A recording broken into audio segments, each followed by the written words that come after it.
নদী থেকে গুজরাতের শহরে ঢুকেছে কুমির। রাস্তায় ঘুরে বেড়াচ্ছে কুমির, একটি নয় একাধিক।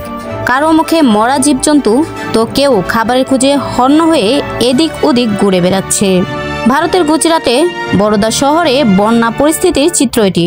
কুমিরের আতঙ্কেও ভুগছেন সেখানকার বানভাসী। গত কয়েকদিনের ভারী বর্ষণে এ বন্যা পরিস্থিতি তৈরি হয়েছে গুজরাটে। গত 3 দিনে সে রাজ্য থেকে মোট 35 জনের মৃত্যুর খবর পাওয়া গিয়েছে।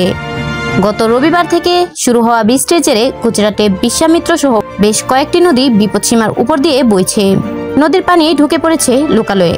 পাশাপাশি বিশ্বামিত্র নদী থেকে একাধিক কুমিরও ঢুকে পড়েছে জনবসতিপূর্ণ এলাকাগুলিতে। ফলে আতঙ্ক ছড়িয়ে পড়েছে সাধারণ জনগণের মধ্যে। বিশ্বামিত্র নদী বরোদা শহরের মাঝ বরাবরে বয়ে গিয়েছে। প্রবল বৃষ্টির কারণে বর্তমানে নদীর পানি বিপদসীমার 9 ফুট উপর দিয়ে বইছে। এর ফলে নদীর পানি ঢুকে পড়েছে বরোদা ও আশেপাশের নিচু এলাকাগুলিতে।